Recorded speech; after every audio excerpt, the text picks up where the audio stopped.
Hello and welcome everyone, this is Calebovitsch coming to you with another Storybook Brawl video, and once again there is a big patch upon us and it has brought a lot of cuts, a lot of ads, a lot of balance changes, a lot of redesigns, okay, it's gonna be a long video, so let's just start reading through. And to begin, we have a new hero, a new card called Apocalypse. And this one, as well as Grandmother, starts on 50 health and says, when you reach level 6, devour all your characters, om nom nom nom nom nom nom nom nom, then fill your board with random level 6 characters.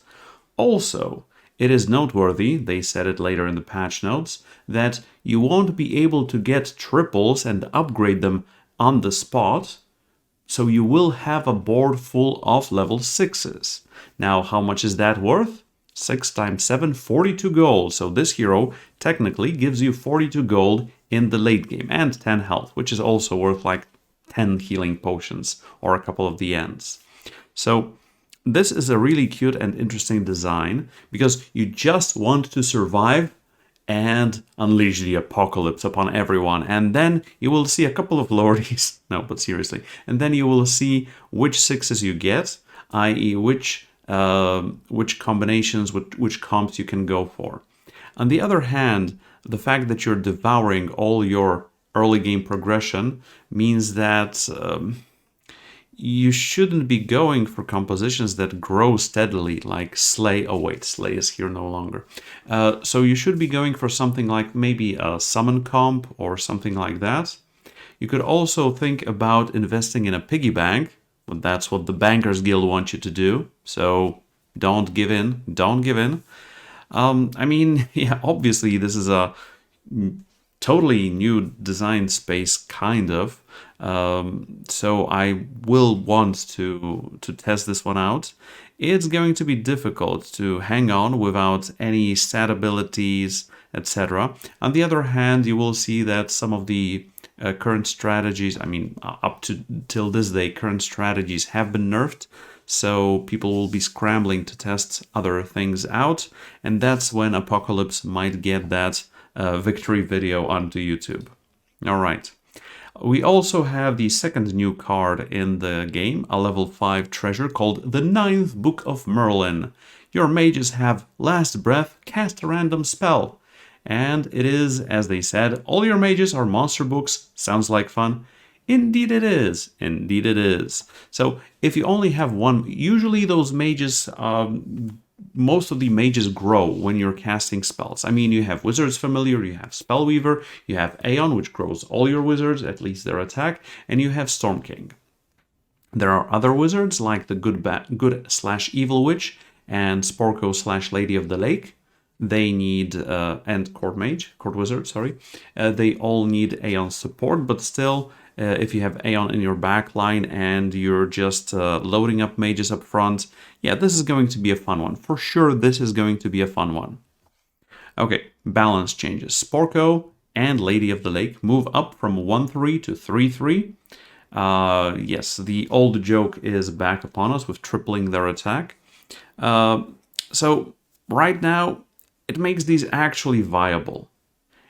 Because when you reach level 4, the support is huge. Obviously, the +5 attack or +5 health, depending on which strategy you're going for, is huge. But upping their attack from 1 to 3 actually means that they can finish the job off on the opposing back row much better. So I'm all for these changes. These will make these characters actually much better, in my opinion. Sheep and Wolf's clothing gets +1/+1, and the sheep itself gets +1/+1. This also means that the upgraded version is a 4/4, and the upgraded sheep is a 12/12. Given that a lot of other comps are taking a huge pay cut, actually improving, even if just a bit, the summon comp might make it more viable, especially through the mid-game. Puff Puff gets another buff. It used to be a 5/5. It used to be a 6/6. Now it's a 7/7. And it's still a meme. Or is it? I mean, if you go on into level 4 and you just see a 7/7, that is going to grow permanently. I mean, if you enter level 4 and you see 2 puff puffs in the shop, you are going to buy them, because by the end of the combat they will probably be a pair of 9/9s, and then you can just run away with them with copycats, etc. New Lightning Dragon from 8/1 to 10/1. And this is a strange buff. I mean, Lightning Dragon was great already. And I was wondering, why did they do this change? But they said it in the patch notes. Will now have the potential to snipe key back row late game characters like Bearstein and Southern Siren. On the other hand, if those characters grow, Lightning Dragon can grow as well. So yeah, I agree with this. Ogre Princess gets a point of health from a 3/1 to a 3/2. She is still good and great. It would matter a bit more if they upped her attack, because it would make her slay potential even higher. But she's still giving you a lot of units, a lot of characters. I mean, probably with what you're going to see in a moment, fewer than before, but still it is a ton of characters. And she is still a very good addition to your early game, because she's got slay, she's a princess, she's a monster, she's everything that a Shrek would want. Trojan Donkey gets a buff from a 1/5 to a 2/6, and this is a pattern. You are going to see a lot of small changes, small stat changes to a lot of things in this patch, and some bigger changes as well. And I was wondering, is improving the 2s, 3s, 4s, etc. a way of balancing the impact of 6s, that the impact of 6s is lower? On the other hand, Trojan Donkey used to just die off at the end of level 3. Even an upgraded Trojan Donkey without any support, even with support, used to be really, really bad. No, wait, that's a sheep. Never mind. Bad joke. Humpty Dumpty gets moved from a 6/6 to a 7/7, and this is actually a very interesting change. This could probably be one of the bigger impacts in the whole patch. Oh, wait. No, never mind. It is going to be big, though, because right now Humpty Dumpty doesn't die to Tiny, the Egg Slayer. And if you are presented with an early for glory, going for Humpty Dumpty is your best way to achieving your glory. Even if you later lose Humpty Dumpty, you regain that character with the for glory spell, etc. So, yeah, I guess so. I guess this is a good change, a good egg change. Tweedledee from a 4/1 to a 3/2, but Tweedledum from a 1/4 to a 2/3. Okay, this probably changes things, but it's above my pay grade. Wretched Mummy redesign. Yes, this is also a big one. From a level 5 to a level 3. But don't worry, it doesn't deal damage to all enemy characters anymore, so you shouldn't fear Wretched Mummy anymore. Instead, it has the interesting and intricate ability of Last Breath, deal damage equal to my attack to a random enemy. Okay, this does several things all at once. And despite there might be some clamor in the forums that you've killed the mummy, but you know what? The mummy was already dead. Live with that. Or don't, because undead. Never mind. No longer do you have to worry about getting infinite Wretched Mummy procs from copycats, from muertes, from a timed up skip. Those times are gone, so you shouldn't live in fear anymore. Your X1, 2, 3 comps and 4 comps can still be alive when you reach level 5, when everyone reaches level 5. On the other hand, they have done something that I wanted for a long time, and that is to introduce another Last Breath character on level 3 for Muerte, for Trophy Hunter, for their early/mid game. Also, this means that you want to work on your Wretched Mummy, you want to work on its attack, because if you hugify it, if you move it up to 12 health, killing this snipes something for 12, so a lightning bolt / Smiteroonie. Yeah, I like this change a lot. I like this redesign a lot. Princess P gets a cut but no one was playing her anyway, so moving on, she will no longer fill our level 4 shops with her unplayableness. On the other hand, yeah, this is probably the biggest impact of the patch. Grimsol gets a cut. So, Slay comps that have been running rampant recently are getting a huge cut, a huge hit to the face, foot, belly, everything at once, probably a shotgun. And they said that the Slay comp has proven to be simply too much. Well, given that they've buffed every single character from that in the recent 2 patches, then... Anyway, removing Grimsol should make the stats of Slay characters matter much more and encourage players to get Slay bonuses by actually slaying. Okay, then why was Grimsol here in the first place? We understand that Grimsol is a beloved card and will look in to bring it back in a way that keeps the spirit of the card soon. Oh, lovely phrasing.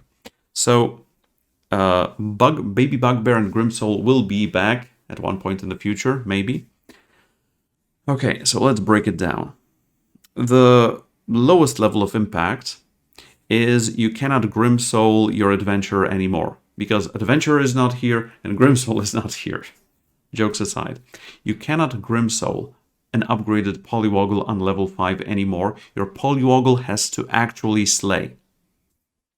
So this kind of undercuts the turbo leveling by upgraded Polywoggle into True Love's Kiss. So you're on level 4 and you suddenly have a level 6 character, an upgraded one on the board. Okay, that's fine. Also, Trophy Hunter. Yeah, your friendly spirit has to slay now. So Trophy Hunter will probably, for a time, move into back into a Puff Puff meme territory, because Baba Yagas are still here, Puff Puff's got a buff, so yeah, that's that. You can't you can't Trophy Hunter Wretched Mummy anymore, because it's not AoE damage anymore. So unless you work on that mummy, really work on that mummy, so probably not. You still have the monster book, right?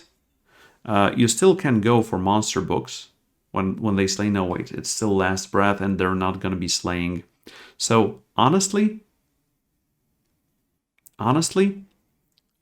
Grimsol was the biggest, I don't know, you could call it offender, the biggest player in the Trophy Hunter comp, because it turned all Last Breath abilities into slay abilities. I mean, sure, you can still put a Last Breath character up front and have Baba Yaga in the back row and still do a million triggers. But I don't know, Trophy Hunter just dropped several echelons, probably. I'm still gonna try to build him somehow. I mean, you can still go for Good Boy. If you work on a Good Boy and the Good Boy slays, it still gets double trigger from the slay and from the Last Breath. So yeah, it's still gonna be playable. It's not gonna be just automatic. You reach level 4, you look for Grimsol, you look for Friendly Spirit, you win the lobby, unless you get scammed. No. It's gonna take a bit more work. People are still gonna get there, but not on such a regular basis, because it's probably gonna depend on some more freaky cards.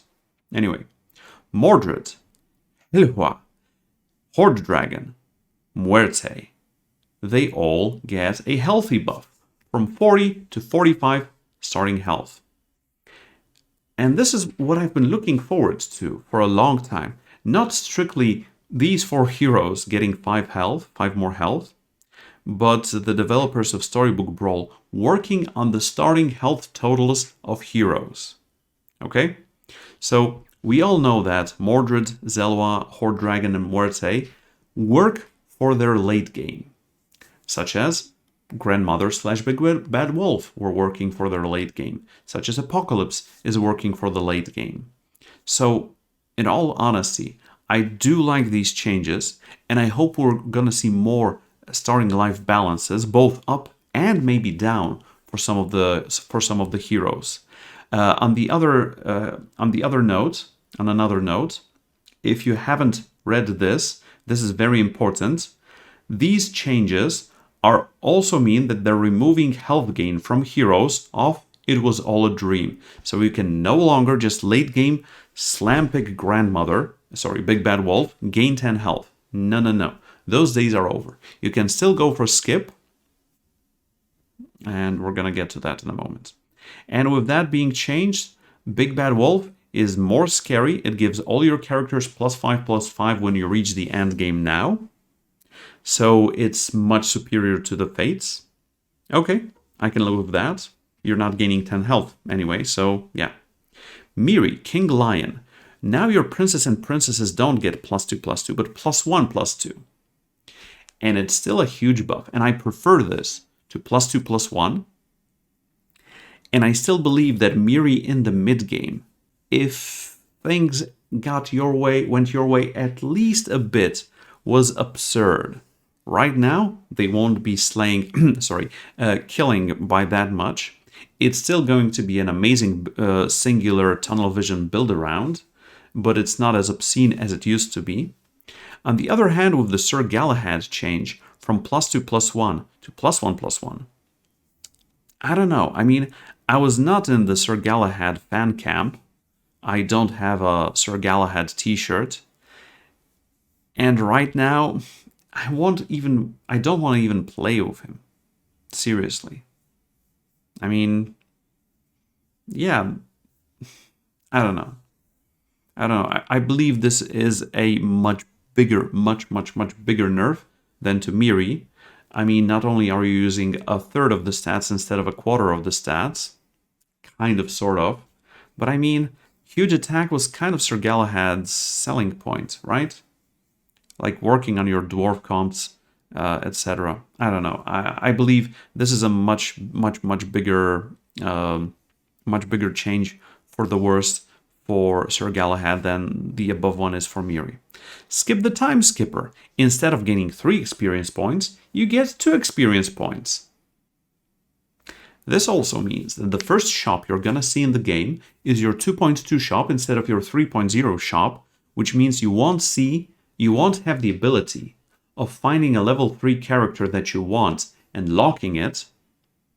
Also, you will not find the 0 cost Falling Star spell in your first shop and cast it, and sometimes draw the first round. I think it was needed. I think skip with the cuts to adventure, with the cuts to a lot of potential experience point gain and getting ahead of the curve game, nerfing skip was the next step.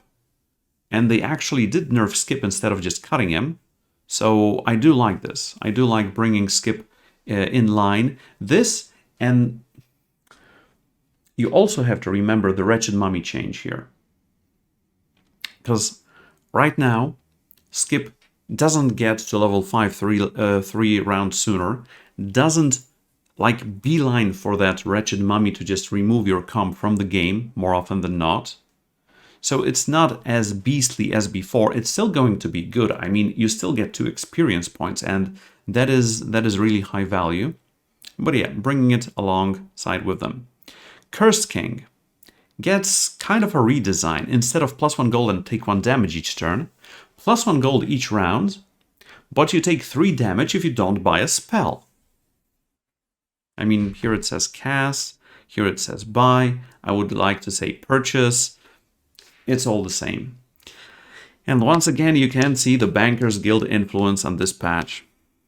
The Bankers Guild has spoken. Alright, bad jokes aside. This is very interesting. I mean, later in the game, you will be buying spells. Sure, I mean, that's what you're going for. But the 1 to 3, I don't know. It seems like a huge nerf. On the other hand, is it? I mean, this will surely need a lot of play from me. I like, from surface thoughts, I would think this is a nerf to a hero that was already bad, mediocre to bad. But I don't know. I mean, this could be a beginning of a beautiful kinship to spells again. All right. Beauty, redesign. And I do like this redesign. Instead of your monsters are good and have +2/+2, your evil characters are good. Your abilities that affect evil characters affect good characters. Let's see. Evil, characters. So what do we have here? Labyrinth Minotaur works. Okay. Queen of Hearts works. Okay. Problems in the client. Okay. You get all the good support from Wicked Witch and the Good Witch. That's going to be interesting. You get Shoulder Fairies. Works off of your good characters only. That's very interesting. Like it's an honorary good character. Okay. Great Pumpkin King triggers on your good characters. That's okay. Treasures. When one of your good characters attacks and kills... Okay, is this going to be good or evil? I wonder. Because your abilities that affect evil characters affect good characters. So is it going to be good versus good fight? Or is it still going to be your whole comp against evil? I don't know. Your animals and treants have +1 attack and are good, but they were already good. Good contract. When you buy a good character, give it +5/+5 this brawl. Okay. Ancient Sarcophagus. When one of your good characters dies. Okay. Good Eye. Still the same. Sorry. And spells, I think Witch's Brew is going to work. I think Good Twin is going to work. I mean, I don't know if all of this is going to be impacted, but it's a really cool thought, a really cool redesign, like Good Boy working with Great Pumpkin King to the betterment because of the beauty's influence. I don't know. I do like this change a lot, and I want to play around with it. I think Ancient Sarcophagus, Good Witch of the North, Fairy Goodmother are going to be really impactful here. And Beauty can work from early game to end game. Even though it's not stats, it's a special hero, it's going to be really cool. Okay. Potion Master gets a redesign. Not a redesign, a change. It only gives characters +1/+1 permanently if you cast spells directly on it, but your shop sells an extra spell. Thank you, thank you, designers. Thank you, devs. That is going to be much bigger buff than the +1/+1 from +2/+2 nerf. That thing alone makes your spell comps. Now this is the poster boy for spell comps. Merlin, no more. This one. This one because you have better changes of running into potions for your crystal ball. Geppetto gets a change that I do like very much, and I think a lot more heroes should have this exact change. When you summon a character during a brawl, give it attack and health equal to your level. Level scaling. Jack's Giant. That's your next target, devs. That is your next target. Thank you. Also, this one is getting more and more interesting. On level 2, it's getting a nerf, but later in the game, yeah. When you reach Bearstein levels, yeah. Book of Heroes. When one of your good characters attacks and kills an evil character, give it +1/+2 permanently. Sure. But it's still so random. You not only do you have to have a good comp, but your good characters have to find some evil characters. If it procs once or twice, it is going to be really good. But it's very random. Sword of Fire and Ice gives 1 health more, gives 1 attack more. Sure, we've seen a lot of these small stat changes across the board. Sword of Better, yes, it is Sword of Better Fire and Ice. Sure, why not? Summoning Portal gets a move to level 4, and I do like it a lot. Summoning Portal, I think it used to be a level 6 back in the day. And this is really another way of them saying, okay, summon comp was not working that well, we'll buff it. And I do like it. Props. Also, remember that level 4 treasures had a bad reputation of being really mediocre. On the other hand, they were build-arounds. Sky Castle, Dwarven Forge. So once again, early Blind Mice, finding Summoning Portal, you go into summon, plain and simple. Piggy Bank. Banker's Guild. I see what you did there. You've changed Storybook Brawl into any other auto battler because now you get interest. And things get interesting with the Piggy Bank change, but please. Your extra gold carries over to the next round. At the end of each round, +1 gold for every 5 you saved. No, but seriously, I have played the saving through level 5 to get a huge level 6 round a couple of times. And I'm not talking about Holy Grail, because holy moly, that's gonna be your retirement fund for the next couple of brawls that you don't need. But seriously, okay. Maybe I will try to do this a couple more times. By the savings fund, I mean, if you get something like Apocalypse, okay, to give you the best example, you are working on a comp that gets temporary stats and not permanent stats, and you're waiting until you reach level 6 to swerve into a direction that is presented to you, even if it's lordy. So for the last couple of rounds before you reach level 6, you are saving up if you have Piggy Bank, so that you have like 20 or 30 gold to use instead of 12. And this gives you a couple of gold coins as well. So why not? Why not? Try it out from time to time. I mean, it's a level 2, so what can you expect? Phoenix Feather gets the move back down to level 6. And I guess that's fine. With the changes, with the nerfs to a ton of units, to a ton of characters, I think this is fine. Also, Pandora's Box, not only does it transform just after one brawl, so you get this, you have to survive a round, and then you get a random amazing treasure, and I do like this. But also, they said later in the patch notes that it doesn't work with Mimic anymore. And that's huge props. Harvest Moon gets a cut. I mean, as much as I did enjoy Full Metal Dracula back in the day, Harvest Moon in the current shooty type Dracula in the good old Ultimate comp from Trophy Hunter was really obscene and insane, and I do like cutting cards that make the game not fun for everyone. Okay? Plain and simple. Yeah, Medusas in front of Riverwish Mermaids were simply too frustrating to play against. Yes. Now, the next changes are going to be changes to some spells. Gigantify and Hugify get a discount. I do like it. Stone Skin, Burning Palm give one more stat. I like it. Flourish gives one more. Blessing of Athena goes down by 1 coin. Yes, I do like it. I do like all these changes. I do like that they are emphasizing spells more and more with every passing patch. Because, yeah, spells are really cool. Cat's Call.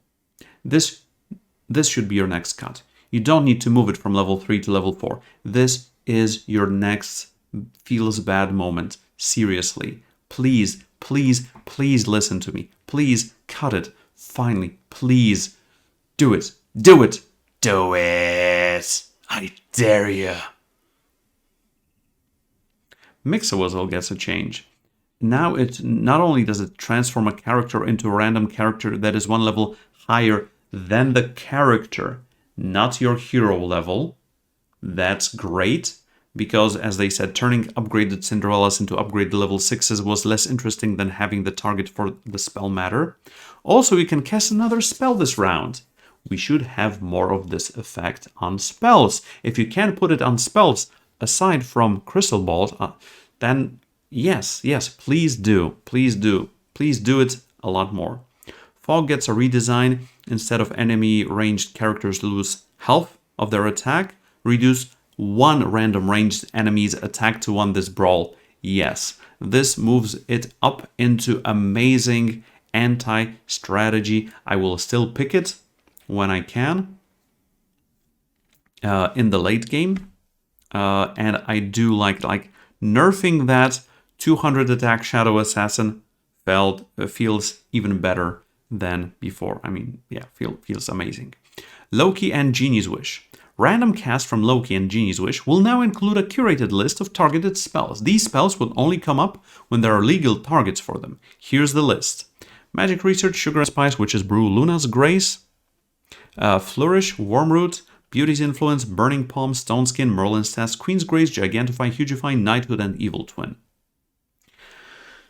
This means several things. First of all, this is a nerf for Loki because you will not be seeing a lot of the insanity fill your board by turn 3.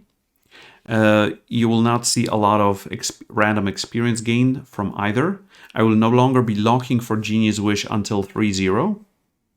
These are still cool, these are still amazing, and these can give you Knighthood. So it's not a strict nerf, right? I mean, if you Loki and suddenly, okay, I'll just upgrade this when you're level 6. Thank you, Loki. So it changes variance, right? Instead of giving you a subset of bad to good, it gives you a bigger subset from bad to good, with different meanings. I mean, sure, getting experience points on levels 3 and 4 is amazing, but getting a Knighthood on level 6, with the cost of sometimes casting a Magic Research on 2.1, yeah, sure, I'll take it.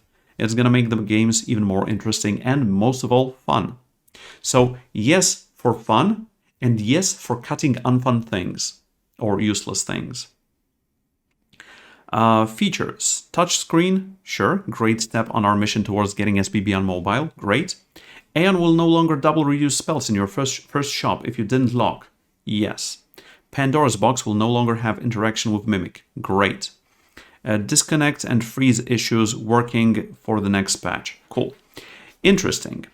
We will now prevent countering permanent alignment change effects from showing up together. For example, if you have Corrupted Heartwood, you will not be able to see Crown of Atlas. Cool, because there was a ton of questions of, hey, how does this work? Now, it doesn't, because you don't get the other option. Removed buff animation from Aeon while we investigate how to make it work better with Black Prism and other ways to cast multiple spells in a turn. Thank you. Also updated Q-tips. All right, a lot of changes, a lot of amazing changes have been made here. And I do love the fact that the developers of Storybook Brawl are not afraid to just cut things that do not belong in the game anymore. And Cat's Call, please, please, please, please subscribe to this video if you are enjoying the content. Thank you, and see you in the next one. Calebovitsch out.